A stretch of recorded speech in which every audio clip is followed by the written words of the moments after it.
This is Optimal Finance Daily, episode 2059, Tired of Being Tired by Babauta of Zen Habits.net. And I'm your host and personal finance enthusiast, Diana Merriam. Welcome back to our Sunday bonus episode, where I share an article with you from a different podcast in our network to keep your life nice and optimized. Today's episode comes from Optimal Health Daily. You can find that show wherever you're listening to this. And with that, here's Dr. Neil with the post and commentary as we optimize your life.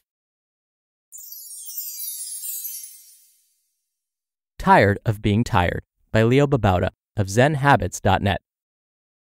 Quote, "A man grows most tired while standing still." Chinese proverb. It's tough being tired all day. I've had days like this when I'm struggling through the day and don't have the energy to tackle anything that matters. Heck, I've had years like this. When you're tired, not much seems appealing.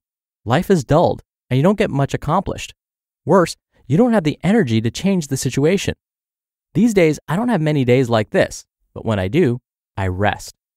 We have gotten good at ignoring our body's signals. Much of our lives, we train our minds to pretend our bodies aren't tired so we can be more productive. This is wrong. It ends up in burnout and less production because we inevitably run out of energy. Listen to your body. Your long-term health and sanity depend on it. Why we're tired. Mostly we're tired because we don't rest enough. Yeah, I know, duh, Leo. But if it's so obvious, why do we ignore it? The Spanish famously have siestas. When I get tired, so do I. It's a luxury not everyone can afford. But when I had a day job, I would find ways to sneak into a back room and take a power nap of 20 minutes. We don't rest enough.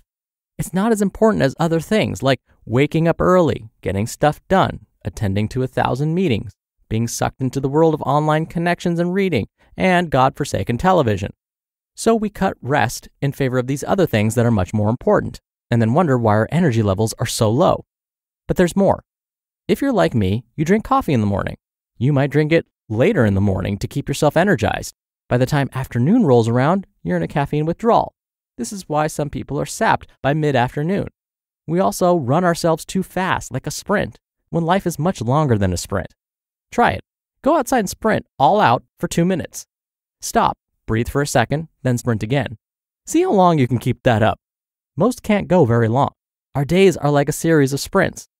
Note, sometimes chronic fatigue can be a sign of deeper problems. For athletes, it's often a sign of overtraining. For others, it could be a sign of depression or other medical issues. If it's a continuing problem, I'd recommend getting checked out just in case.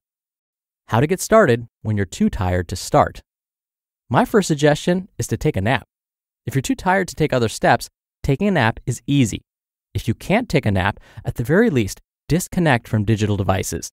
Computers and smartphones are powerful tools, but being on them for too long tires us out. Disconnect, get outside, take a walk. Cancel an appointment or two if you can. Stretch, massage your shoulders, close your eyes for a few minutes, and breathe. These are small things you can do right away, and they will help you become more rested. More solutions. Once you've taken the first steps, you'll be a bit more rested and can take a few more steps, like 1. Sleep more at night.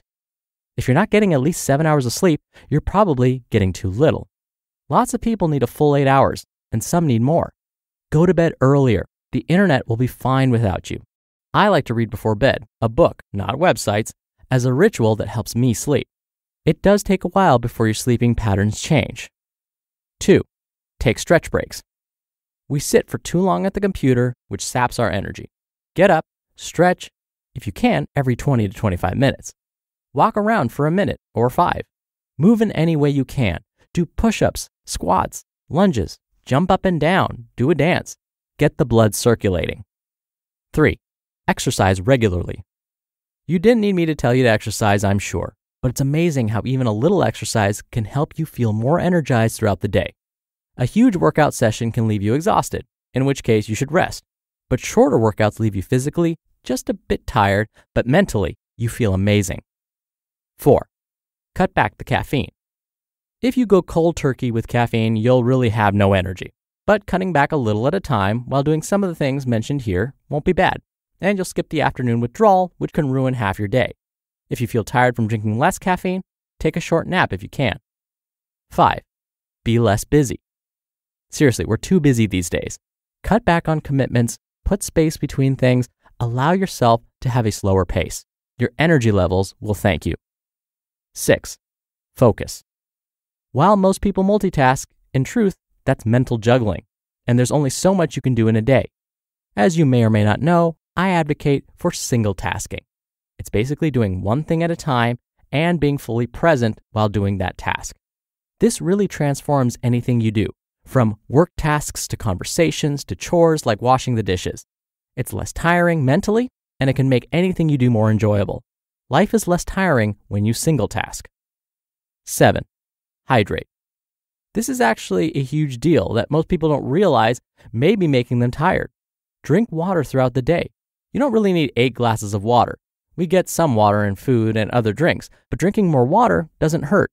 Your urine should be a light yellow color if you're well hydrated, not clear and definitely not dark yellow. 8. Freshen up. Sometimes a quick cold shower in the afternoon or evening can be refreshing, or change your socks.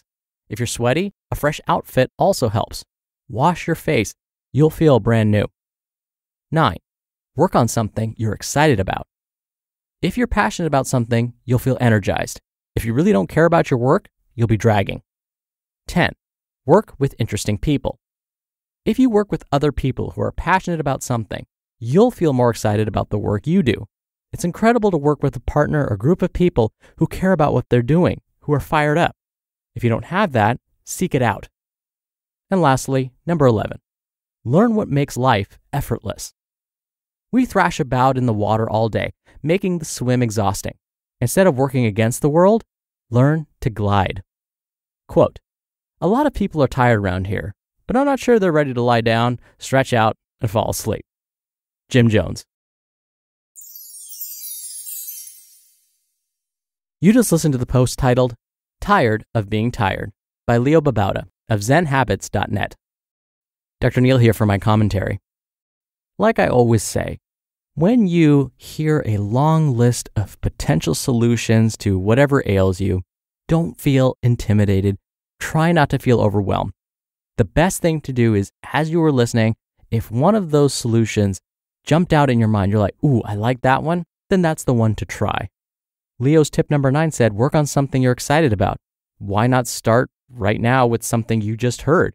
If you were excited about one of his solutions, try that out, but don't go trying out all 12 of them. If you try out all 12 at once, chances are some of those aren't going to work, and then you'll feel badly for yourself. It's not worth it. Try 1 or 2, and then move on if those don't work. And his first tip about napping, well, the science actually does support that. We're learning that if you can take a 20-minute nap in the afternoon, it actually will improve your health and may increase your lifespan, so you may end up living longer. If you need a nap that lasts longer than 20 minutes, it means you're sleep deprived. That means you do need to spend a little bit of time examining your sleep patterns and looking at how many hours of deep sleep you're actually getting. But like he said, taking a nap isn't always practical. Most of us won't be able to do that every day, but even if you do it on the weekends, it can still help.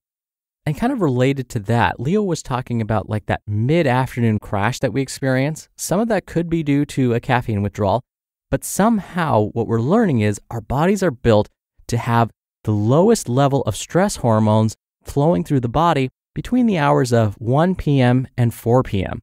It's almost as if the body is preparing for sleep.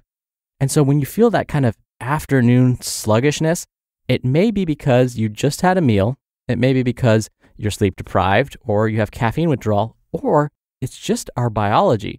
Most of us experience the same exact thing because our stress hormones are crashing, and it's like our bodies are preparing for a quick power snooze. And so if you're able to indulge your body and take a quick 20-minute nap, you actually will feel a lot better. If you're not able to do so, if it's not practical, I absolutely love all of Leo's other suggestions. Try hydrating, try just getting up and moving, get some sun. All of those things will also improve your energy levels. All right, that wraps up today's episode. Thank you so much for listening. Thank you for being a subscriber of the show. I hope you have a great rest of your day, and I'll see you back here tomorrow for another Q&A episode and where your optimal life awaits.